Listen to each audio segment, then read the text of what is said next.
ibi bihe biteye abantu ubwoba ngo urukingo ngo nararwiteje ngo ndapfuye. Ibaze kweri ibyo babatera byose muzi ari ibiki? Iwanyu mu muryango hari uruganda rukora ibinini mugira? Mbabarira umbwire, hari uruganda rukora ibinini mufite? Iwanyu mu muryango mufite abadogiteri bangahe? No, ariko ubundi mwabaye mute? Ibinini wamiraguye kugeza ufite iyo myaka wari uzi byarakorewe? Ishinjye babatera muzi Zivahe, amaserumu, amaraso y'abantu muterwa, ibintu byose tubona ibyakorewe mu Rwanda n'ibikorerwa mu mahanga, ibyo mwabigiriraga icyizere muzi aho bituruka, kugeza ubwo mwarwaye toroma umuntu ave kwikingiza ari umurokore agahita hahamuka ati ndapfuye. Ibyakwishe wanyweye, yaba wari uzi uko bingana, yaba wari uzi ibintu mwagiye mukubitana nabyo mutazi aho bituruka, ibintu murya se byo muzi bikorerwa hehe? Ndabashuhuje mu izina rya Yesu Kristo w'i Nazareti. Amahoro y'Imana nabe muri mwe. Imana y'amahoro rero turayishimye, ndayishimiye ko yandinze n'umuryango wanjye, kandi ndayishimiye ko nawe yakurinze ahantu uri mu gihugu cyose aho kurikiranira mu Charlene official. Waba uri mu Rwanda ndabizi ko umeze neza, waba uri mu bindi bihugu duturanye by'abaturanyi bacu b'u Rwanda, ndetse n'abari mu bihugu bya Afurika ahantu kure bitandukanye, n'abandi bari muri Amerika ya ruguru n'iyepfo, muri Australia no muri Aziya, ahantu muri mu bikorwa byinshi bitandukanye byo gutabara abantu, byo kugirira neza abantu, aho muri mwebwe abaganga muri kuvura abarwayi ba COVID. Turabashuhuje kandi nizere ko mumeze neza.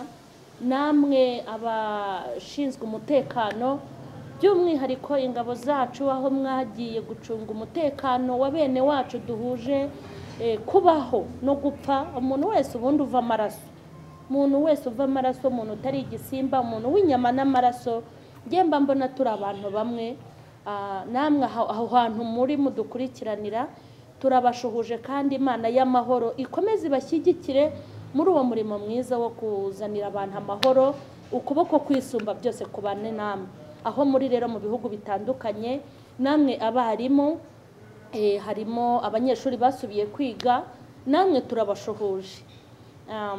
Hanyuma aho muri mu mirimo itandukanye, hari abakiri muri guma mu rugo ngira ngo, ariko nimukomere kandi muhumure, natwe turashimira Imana ko twayivuyemo. Mu bibaho byose rero dushimire Imana.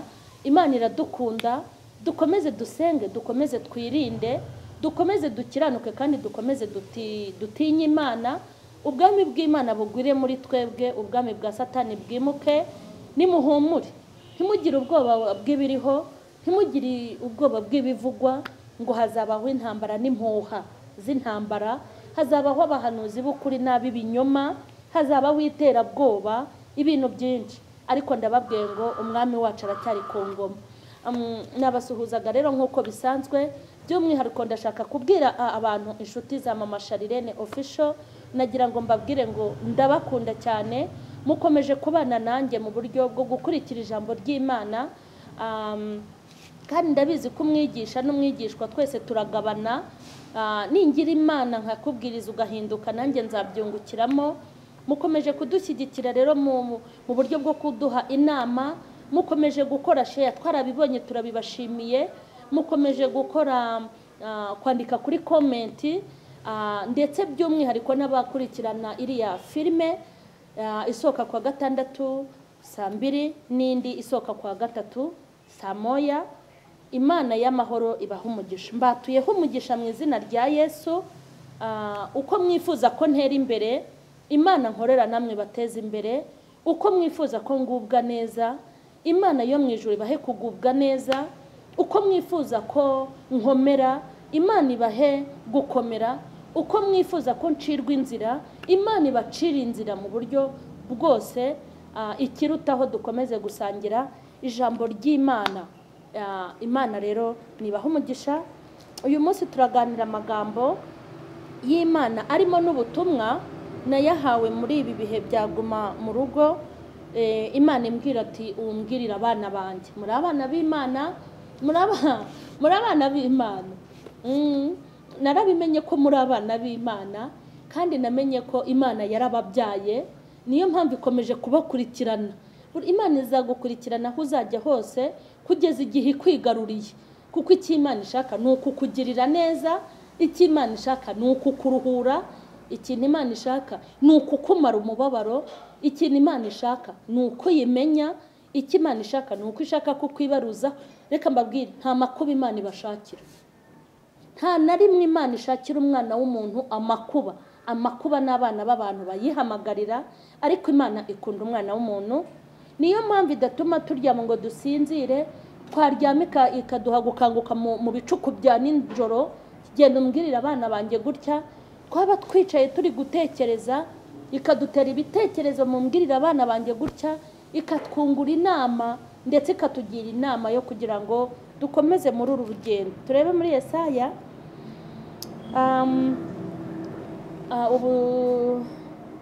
umuhanuzi Yesaya igice cyaho cya mbere umurongo 27, ni amagambo nahawe. Ni menshi muzagenda muyumva, ngira ngo nuguhera ku gice cya mbere tukazarenza n'ibice 9, tuzabirenga uko Imana izajya igenda iduha message. Ariko ubu tuvugana amaze gutegura ibice bigeze, nzategura ibice bigeze mu 9. Reka turebe rero igice cya mbere umurongo 27. Siyoni hazacungurwa n'imanza zitabera, kandi abahindutse bo muri yo bazakizwa no gukiranuka, ariko abacumura n'abanyabyaha bazarimburanwa n'abimura Uwiteka bazatsembwa. Muzakorwa n'isoni z'imirinzi mwifuje, kandi muzamwazwa n'amasambu mwatoranije, kuko muzamera nk'igiti cy'umwera cy'ibibabi birabye, cyangwa nk'isambu itagira amazi. Umunyambaraga azamera nk'umutumba, kandi umurimo we uzamera nk'igishashi. Bizahira hamwe kandi ntawe uzabizimya. Imana nidutabare, Imana nidutabare. Nashakaga kubabwira ngo abantu bazakizwa no gukiranuka, abantu bazakizwa no gukiranuka, abantu bazarengerwa no kwimika Imana, abantu bazarama kubwo guha Imana agaciro. Intego y'ubu butumwa nari nkuzaniye abantu b'i Siyoni, uko biri kose hari icyizere y'uko kugubwa neza kubarindiriye, ariko ngo ikintu cyazabarokora kikabakiza ngo ni ugukiranuka konyine. ngo ariko ngo abantu bimuye Imana, abantu bimuye Imana n'abagomera Imana n'abarwanya Imana, abo ngabo bo bazagira gute? Bazarimburwa cyangwa bazarimbuka, cyangwa nta kurama bagize gute bafite. Ngo hari ukuntu abo bantu mureke mbabwire, aba bantu hari ukuntu ngo bagiye birundarundira amasambu n'imitungo, ariko ngo bagenda babikura mu kutubaha Imana. Ibyo ngibyo amasambu yabo rero ngo azagenda amere nk'atarimwo amazi. Ubundi isambu itarimwo amazi nta kintu ikumarira, kuko ntago yera. Hatarimwo amazi, isambu itabona amazi, isambu itageramo imvura, isambu utabasha kuhirira, iyo ngiyo wanayifata ukajugunya, wareba n'uwuyihera ku buntu, kuko ntacyo wahingamo, naho yaba inturusu ntacyo wayimaze. Imana nidutabare, Imana niturengere. Ibintu byose isambu bizamera nk'isambu itarimwo iki? Itarimwo amazi. Ubundi ibi bihe turimo, reka wenda ntangirire hano kuri iki gice cya mbere. Iyi message Imana iyimpa, mureke mbabwire, hari ibintu Imana yambwiye. Imana yarambwiye ngo abantu barushijeho bakomeje kuba babi, kandi ngo iterambere ry'abana b'abantu, iterambere ryabo ngo niryo kugomera Imana gusa.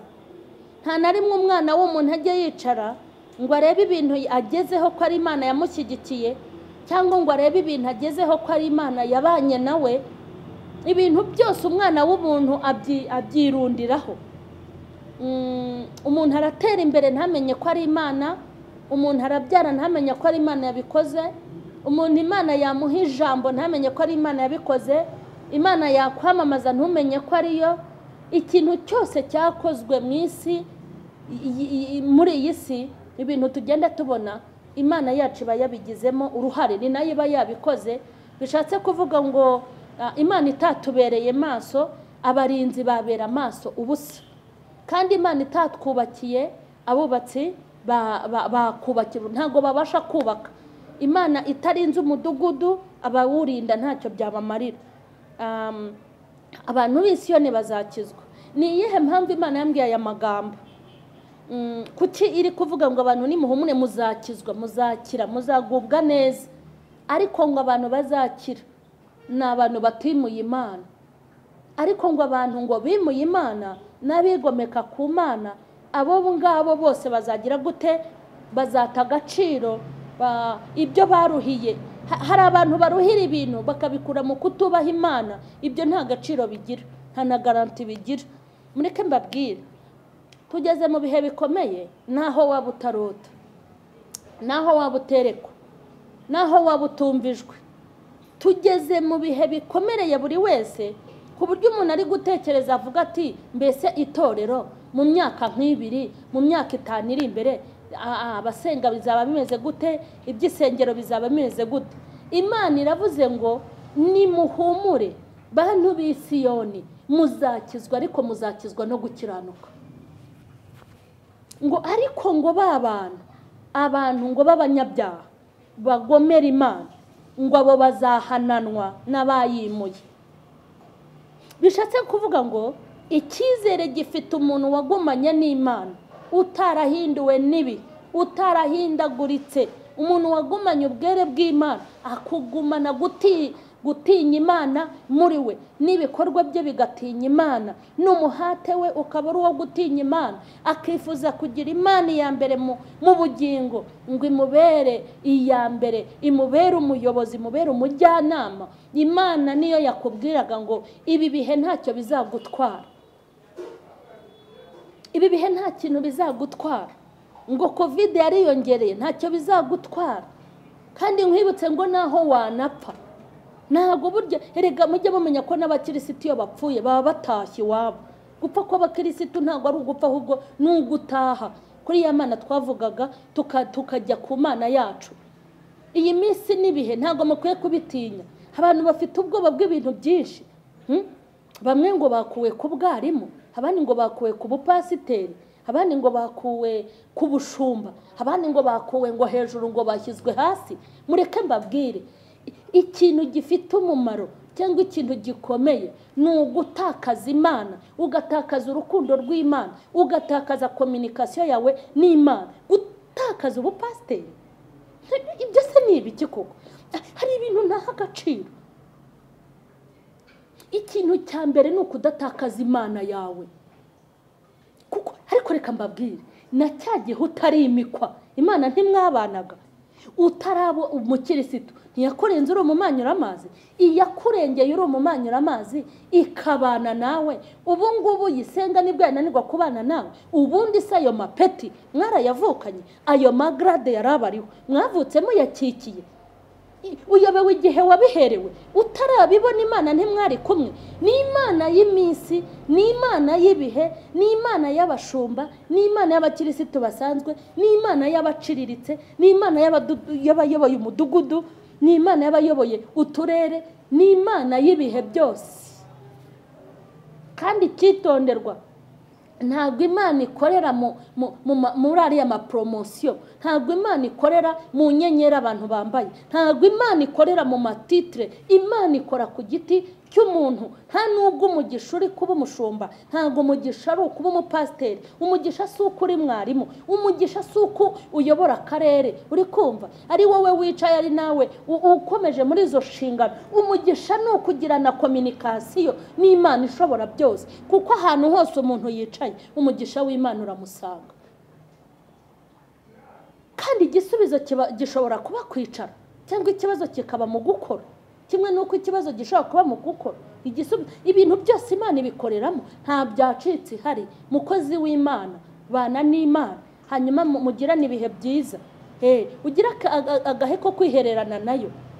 Ibi bihe biteye abantu ubwoba, ngo urukingo ngo nararwiteje ngo ndapfuye. Ibaze kweri ibyo babatera byose muzi ari ibiki? Iwanyu mu muryango hari uruganda rukora ibinini mugira? Mbabarira umbwire, hari uruganda rukora ibinini mufite? Iwanyu mu muryango mufite abadogiteri bangahe? No, ariko ubundi mwabaye mute? Ibinini wamiraguye kugeza ufite iyo myaka, wari uzi byarakorewe? Ishinjye babatera muzi Zivahe, amaserumu, amaraso y'abantu muterwa, ibintu byose tubona ibyakorewe mu Rwanda n'ibikorerwa mu mahanga, ibyo mwabigiriraga icyizere muzi aho bituruka, kugeza ubwo mwarwaye toroma. Umuntu ave kwikingiza ari umurokore agahita hahamuka ati ndapfuye. Ibyakwishe wanyweye, iyaba wari uzi uko bingana, iyaba wari uzi ibintu mwagiye mukubitana nabyo, mutazi aho bituruka. Ibintu murya se byo muzi bikorerwa hehe? Nta nubwo abarokore bateze gufungura ibigo by'amavuriro ngo tubyikorere. Hari abantu baturenze badukorera ibintu, hari ibidukiza, hari ibituma dupfa vuba, hari ibituma dukenyuka. Ibyo bazakora byose ibi bigutwaye iki?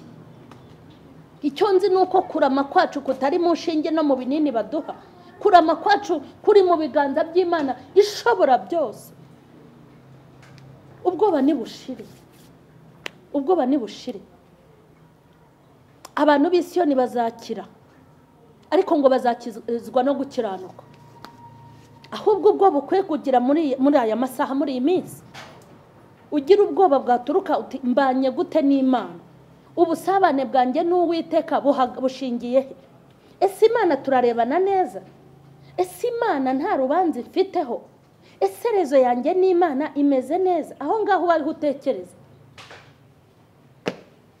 Naho ubundi urupfu murarugendana, amakwasiteri mugendamo ni urupfu, ziriya moto mugendamo ni urupfu, indege mwurira muba muri mu rupfu. Abantu mukorana nabo, mukorana n'abanyakuzimu, mukorana n'abadayimoni, mukorana na shitani n'abatuma, mukorana n'abambara isura y'abantu kandi ari abadayimoni. Wakubwira imyaka mumaranye, wakubwira ibyo bagukoreye, wakubwira ibyo bakwatuyeho, wakubwira amafoto yawe ahantu aba. Ibikwica byaje mu myaka yose wabayeho, ariko uracyahumeka, imbaraga zakurinze n'ubu zirahari. Ariko Uwiteka avuganye nawe ngo zarindwa no gukiranuka. Maze abantu mufite ingingo zibarengera ngo nta mukiranutsi ubaho. Abakiranutsi babaho kubw'imbaraga z'Imana ishobora byose, kandi abakiranutsi babaho kubw'amaraso ya Yesu. Haranira gukiranuka, haranira kuva mu bibi, uharanire kureka ibyaha, uharanire gukundana n'Imana. Ariko umva ijambo rya nyiri ijambo ridakosorwa ukuntu rivuga ngo muzarya ikica, ariko ntacyo kizabatwara. Ariko uri kubyo muzarya ikica ni igikiza. Nimba ufite n'ubwo bwoba bw'urukingo, wamenye ko ntacyo ruzagutwara kubera ko Imana yabivuze. Kandi nunapfa uzamenye neza ko n'inkingo zitaraza turimo gushyingura, n'abatarikingije bari gupfa. Ntago rero dukwiye kugira ubwoba bw'ibyo bintu, kuko ikintu kimbabaje murimo guceza mbere y'umuziki, muri kurira igihe kitaragera. Ibintu bizaza muri iyi si mubifatisha ni byinshi. Hazaza ibintu bibi byinshi, hazaza ibirwanya Imana, hazaza ibirimbura umwana w'umuntu, kubera ko byaravuzwe muri Bibiliya. Ni byinshi, hari n'ibindi mutazi, hari n'ibindi mutamenya, hari n'ibyo mutakeka, hari n'ibikorerwa hiherereye bizwi n'Imana yonyine. Ni ukuri nagira ngo nkubwire ngo ibiturindiriye ni byinshi, ariko icy'ingenzi ni ukugira gute ngo tuzakizwa no gukiranuka. Muze dukomeze dushakisha ibyo Umwami Imana akunda, muze dukomeze dushakisha iby'Imana ishaka, muze dukomeze dukora ibintu Imana biyinyura umutima, hanyuma Imana yacu nayo izahindukira igihangana n'iminsi, ihangane n'ibihe, ihangane n'amezi, ihangane n'ibyorezo, ihangane n'ibihanganye natwe, izatugirira neza. Imana iturengere. Ndifuza kubabwira muri aka kanya ngo abantu bazakizwa no gukiranuka. Tuzakizwa no gukiranuka, niyo magambo y'Imana tumaze kugira gute, tumaze gusoma. Tuzakizwa, ariko tuzakizwa no gukiranuka. Nasomye ijambo hano rintera ubwoba ngo hari abantu, urumva, hari abantu bundi bimuye bagomera Imana, hari abantu b'abanyabyaha dusanzwe natwe tuzi, hari abantu b'abanyabyaha nabo ubwabo bagira gute, babyivugira. Abo ngabo Imana irabazi pe. Hari umuntu wicara akajya kuri kamera akavuga ati ngewe nkora akazi k'uburaya, akira nimero yanjye. Izo ni indaya zizwi, ziriyizi nazo zirabihamya n'abantu barazizi. Hari umuntu ubona ari umugome, hari umuntu uvuga uti nge sinsenga, hari umuntu ukubwira ati nge ndi umupfu w'Imana yanyu sinyemera, ukabona ko ari umukozi wa Satani. Hari abakozi ba Satani bazwi ku mugaragaro batigeze bakizwa. Ariko ikintu cyanteye ubwoba ngo abantu bimuye Imana, bantu mwasengaga mukabivamo, bantu mwasengaga mukabivamo, Imana nyuma mukayimura, bantu mwakoreraga Imana nyuma mukaba muri gukorera Satani, bantu mwabaga mu rusengero mukaba mwarasubiye mu isi, bantu mwahagararaga mu cyuho cy'Uwiteka mukaba mwarabaye abakozi ba Satani. Imana ngo ntabwo izongera kwibuka ibitabo watwaye, ntabwo izibuka indimi wavugagamo, ntabwo izibuka ivugabutumwa wabwirije, ntabwo izibuka ukuntu waririmbye, ntabwo izibuka uko wadiyakoni, kuko kwimura Imana wari warayimitse izaguhanana n'abariya bose batigeze bakandagira mu rusengero. Aka kanya ndifuza ko usuzuma umutima wawe, ganira n'umutima wawe, ndifuza kugusengera, ndifuza ugira ikintu ubwira Imana. Ndashaka kugira icyo ubwira Imana. Ngo umva nkubwire, twasomye ijambo rivuga ngo imirimo yabo izabapfira ubusa, ngo izafatwa n'inkongi y'umuriro, ngo ariko nta muntu uzayizimya. Ntabwo mbizi iyo nkongi ishobora kuza, ntabwo mbizi ibintu bizatera imirimo wakoresheje amaboko yawe hamwe no kurwanya Imana, ariko ndakubwiye ngo niwisubireho. Aka kanya reka ngusengere, cira Imana bugufi aho uri. Imana irakicaye ku ntebe y'imbabazi, tugiye gusenga. Imana y'amahoro n'amahirwe, Imana yambaye icyubahiro, yambaye no gukomera, umukozi w'umuhanga, Imana nzima, ndagushimye kandi ndaguhimbaje. Ngushimiye kugira neza kwawe mu izina rya Yesu. Ngushimiye imbaraga ukoresha kugira ngo tubone ubuzima n'ubugingo. Ngushimiye imigambi yawe myiza, ukuntu uhora utekereza ku mwana w'umuntu. Ndagushimye kuko uri itangiriro ukaba n'iherezo. Ndagushimye kuko ukunda ikiremwa muntu aho kiva kikagera. Ndagushimye kuko ufite urukundo ruruta ibyaha abana b'abantu bakora. Ndagushimye ko mu bitekerezo byawe harimo gutekereza ikiremwa muntu. Ndagushimye ko ibyo wibwira buri munsi ari ibyiza. Aka kanya umaze kubwira abantu bawe ngo bazakizwa no gukiranuka, nanjye ndasengera imitima y'abankurikiranye, ndasengera abacishijwe bugufi n'ubu butumwa wampaye, ndabasengeye abemeye kwisubiramwo. Mu izina rya Yesu, imbabazi zawe nizibabeho. Ubu uhagize amaraso y'umwana wawe Yesu Kristo, ubahindurire imyambaro, bakuriremo icocera, ubahe kugira indi sura imbere y'Imana yabahamagaye. Rambura ikiganza cy'imbabazi ku batuye mu gihugu cy'u Rwanda ndetse no mu bihugu by'amahanga. Wongere ukebuke umwana w'umuntu gwiza imbabazi ndetse zivanze n'imbaraga. Ugaruke ku muntu wawe Mwami, utwigisha ibyo gukiranuka. Ubu butumwa bugere kure kandi ubukurikire. Uguhindukirira umuhindukirire, uguhamagara umwitabe. ndagushimye mwami ko dushyigikiye kandi kumvise gusenga ko abakumvise nanjye. Cyubahiro n'ikibi cyawe ni mu izina rya Yesu Kristo, amen. Ntukemere rero kurya wenyine, Imana iguha umugisha.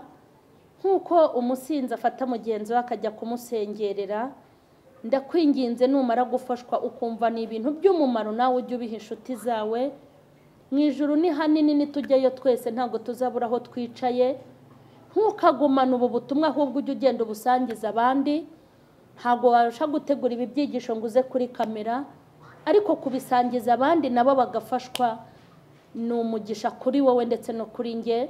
Mbifurije amahirwe masa, tubwiwe ko tuzakizwa no gukiranuka. Imana ibashoboze gukiranuka mu izina rya Yesu, amen.